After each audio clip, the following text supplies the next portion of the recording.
and welcome to my first Czarny seminar of 2023, How to Get on the Ballot.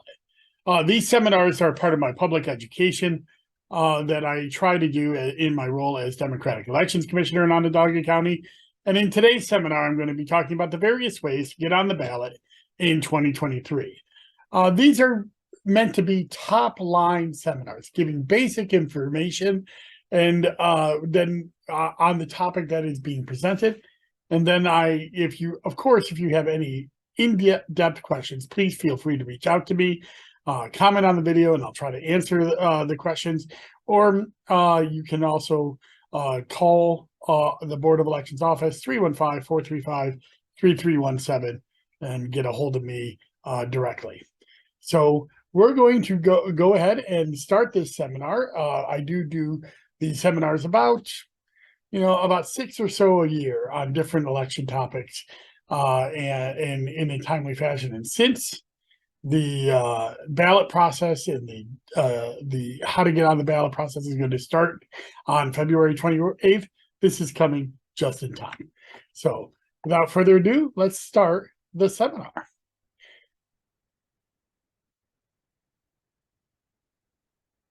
So as we are talking about how to get on the ballot in 2023, it's important to remember that this is the first step in the political process.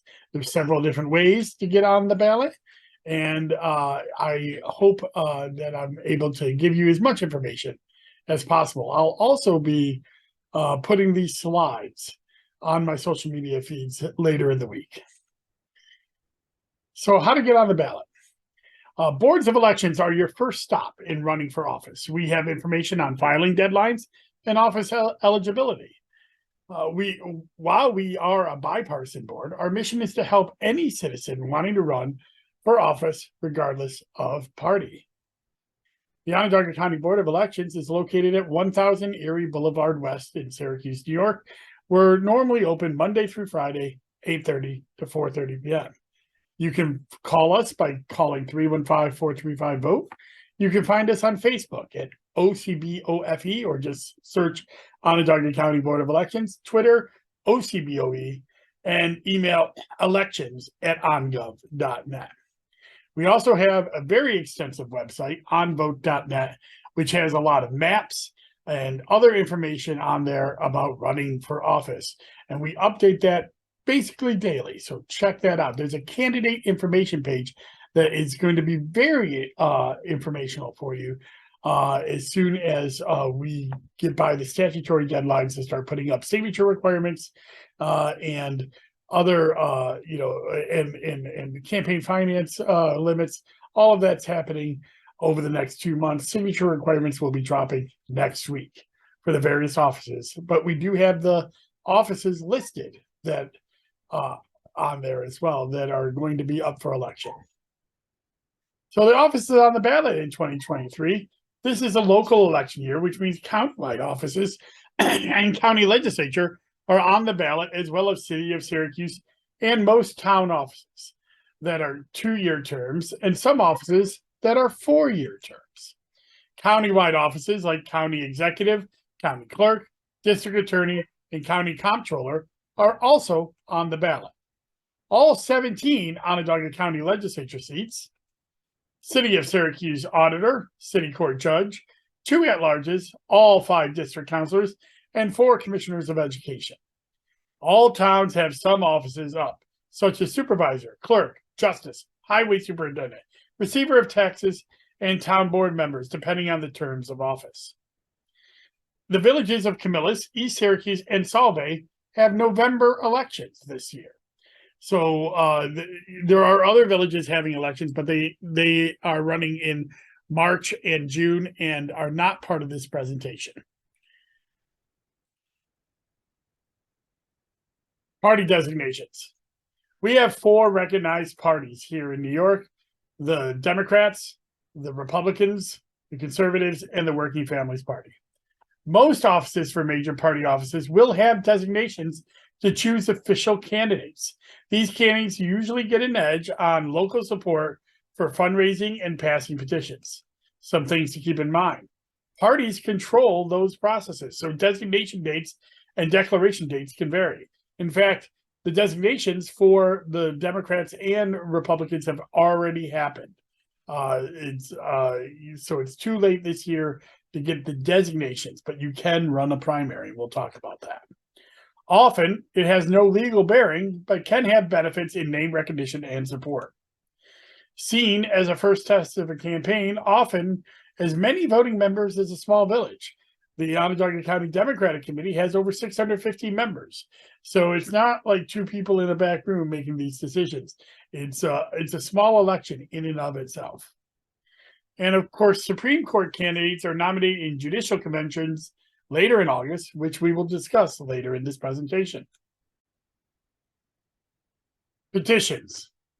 For most public offices, you must walk petitions of registered voters to have your name appear on the ballot for either a primary or general election office. In 2023, all county-wide offices, all City of Syracuse offices, all county legislatures, and most town offices use petitions to get on the ballot. There are 3 types of petitions to get on the ballot for the November 7th election. Designating petitions are the first. They start February 28th through April 6th. Opportunity ballot petitions, March 21st through April 13th. And independent nominating petitions, April 18th through May 30th. Designating petitions. This is the most common method for getting on the ballot in New York State. Members of a political party will use this to get access to the ballot in New York. The 4 major parties, Democrat, Republican, Conservative, and Working Families, use this to put their candidates onto the ballot under their ballot lines. Things to keep in mind. Only those registered in the party they are seeking can circulate a petition without permission from the party. So what does that mean? If you are a candidate, you have to be a Democrat to seek the Democratic line, unless you have what's called a Wilson-Pakula or an authorization from the local party. Also, if you are someone passing petitions for another candidate, you also have to be a registered member of that party to pass those petitions as well. Designating petitions can be circulated February 28th through April 6th. Designating petitions must be turned in between April 3rd and 6th, 2023. All offices in 2023 are turned in at the Onondaga County Board of Elections. Opportunity ballot petitions.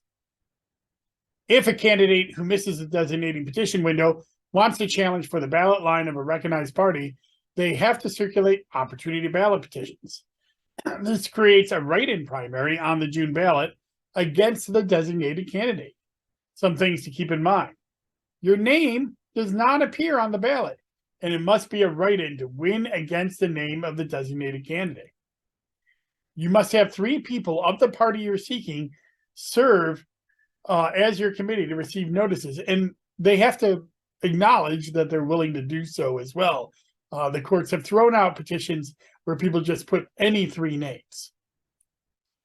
Once a write-in is open, any candidate can win, but this is a new change. They must be a member of the party you are seeking a line for to win the write-in primary. This was new last year. This new change makes opportunity ballot petitions somewhat obsolete, because if you are a member of the party, you might as well do a designating petition and do a primary. This opportunity ballot petition, if you're opening up a primary, a write-in primary, you're actually at a technical disadvantage since your name won't appear on the ballot. So I tell people that are thinking about running for office, do it in the designating petition window and don't do the opportunity ballots, because there's no way to, there's no benefit to it. It used to be that this was used by Democrats and Republicans to wrestle third-party lines that were given to their opponent. That is no longer the case. Opportunity ballot petitions can be circulated March 21st through April 13th. And opportunity ballot petitions must be turned in by April 13th and can be turned in any time before that. All petitions, again, for 2023 must be turned in at the Onondaga County Board of Elections. Independent nominating petitions. If you're seeking to get on the ballot, but not under a recognized party, you must walk independent nominating petitions. This includes former recognized parties and regular citizens seeking the lines on the ballot. They can also be used to give a second line on the ballot for those who already have one recognized party line, but only one. If you have two recognized party lines, such as Democrat and Working Families or Republican and Conservative, if you walk an independent nominating petition, it will not appear as a separate line on the ballot, but it will only be on the rolled up under the minor party line. Some things to keep in mind. Anybody can circulate petitions regardless of party enrollment. Any registered voter can sign, but they can't have signed another petition for that office. You must choose a party name and symbol to be represented on the ballot. Independence is now banned as a party name. So that was passed and signed earlier this year, or late last year, and it's now in effect for this year. Independence is one of the terms that are not allowed, such as military and federal. These are terms that are not allowed as party names, and you have to pick a different one. Independent nominating petitions can be circulated April 18th through May 30th, 2023. Independent nominating petitions must be turned in between May 23rd and May 30th, 2023. And of course, all offices in 2023 file at the Onondaga County Board of Elections. Caucuses. For some town offices, a party will choose to caucus instead of walking petitions. This gives instant access to the general election ballot. However, a party has less control over the nomination and voters have less access. Some things to keep in mind for the caucuses. Only registered members of the party holding the caucus can vote in the caucus. However, anyone can run in a caucus regardless of party, but you must be nominated and seconded by a voting member. So the only people allowed to vote in the room is, let's say we have a town caucus in the town of DeWitt, are for the Democratic Party, are Democrats that live in the town of DeWitt. However, if one of the Democrats in the town of DeWitt decides to nominate a Republican for the office or a non-enrolled for the office, they can do so. And if there's a second, then a vote will be had on whether that person gets the nomination. And if they do win the vote of the people in the room, regardless of party affiliation, they will go on the general election ballot under the Democratic Party line. Caucus dates can be held between February 28th and July 27th, 2023. So it's a very long window. However, the town chair of the party decides the date of the caucus and are only required to give 10 days notice to the BOE, paper, or public posting. And this is why I say voters have less access. Though it's a long window, the 10-day notification in the back of the paper or at the public placing is not really a good notice to get a lot of attendance at these caucuses. And they're usually very few attends, and it's usually the people who are the candidates bringing these people to the caucuses. So I'm not a big fan of caucuses, but the towns themselves and the town parties themselves get to choose whether they want to nominate by petition or nominate by caucus. And if they do so by caucus, the caucus acts as the primary election. It takes the place of the primary, and the winner gets placed on the general election ballot. So once the caucus is done, that's it. It then moves on to the general election. Caucus towns. Democrats caucus the most.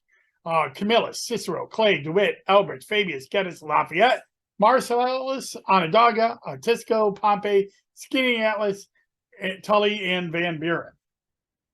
The Republicans only have two towns that caucus, Otisco and Spafford. And one of the reasons this is because, well, there are more incumbents in for the Republicans.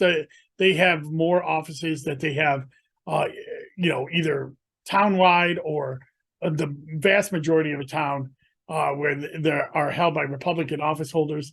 And when you have incumbents, it's easier to petition because you already know your candidates for the most part.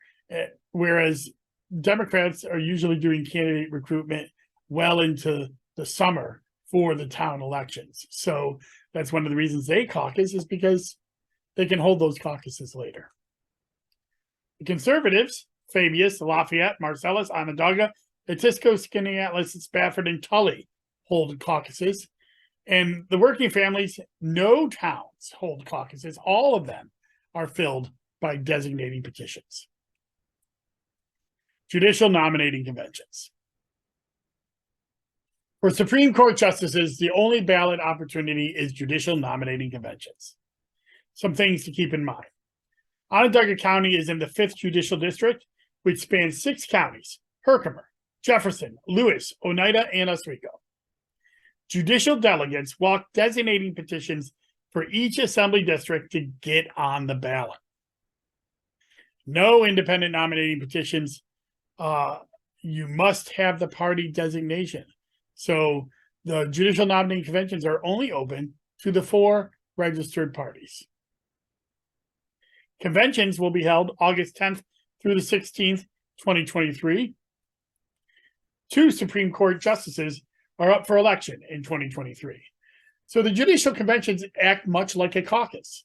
In between that small window, August 10th through 16th, only the delegates that have walked designating petitions can show up to the judicial conventions, and they vote on the members of the Supreme Court. There is no primary, and whoever wins those judicial conventions will then go on to the general election ballot under that party name. And again, no chance for an independent nominating petition. And that are the ways to get on the ballot in Onondaga County and New York State this year. So as 2023 goes on, all of these things will start coming to pass. So please pay attention to my social media feeds, and of course, the Onondaga County Board of Elections social media feeds, as they will let you know when these deadlines are coming up. Also, if you have any questions, please feel free to drop a comment wherever you're seeing this video or podcast, and I will answer them as quick as possible. You can also reach me at dustinzarny@gmail.com or right up there at dustinzarny.com, and I will be happy to answer any questions as well. My next Czarny seminar will be next month. It'll be sometime in late March. It'll be talking about the petition process, how to turn in petitions, and how to make objections. That is kind of that's a very important next step. Getting the number of signatures and knowing how to get on the ballot is one thing, but actually being able to properly file them. And these have regulations change every year. So stay tuned to later in March, and I will be doing that seminar sometime in late March to get ready for the April 3rd through 6th designating petition filing period. But of course, it'll help for independent nominating petitions and opportunity ballots as well. Thank you very much for tuning in. Next week, I will be back to my regular schedule. Commissioner Nakar on Tuesday will be talking about the signature requirements, which will have been released at that point. And on Thursday, I'll be doing a Zoom with Czarny with Dana Balter and Karen Whitford of Citizen Action New York, talking about the public campaign finance in New York State and that's launching this year, and what what this program does. And it's a very impressive program. I also have a weekly wonk up from last week still on voter registration forms that were processed in Onondaga County 2023. And I'm going to be talking about redistricting. We're never done with redistricting.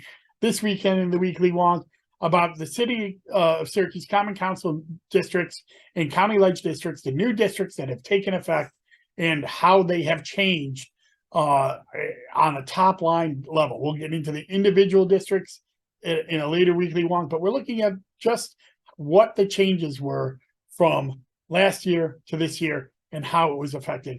And so stay tuned for that. And of course, last week, or just this last Tuesday, Wednesday, I was up in Albany testifying. That video is up on my website, DustinCarney.com. It's also up on all my social media feeds. We had a 40-minute panel. It was a great discussion about how to fund boards of elections. And we even got into some debate about voter ID and moving elections to even years. So check that testimony out. I'm very proud of that. And it was a great time. Thank you again for coming to the Czarny seminar, and enjoy the rest of your day. Bye-bye.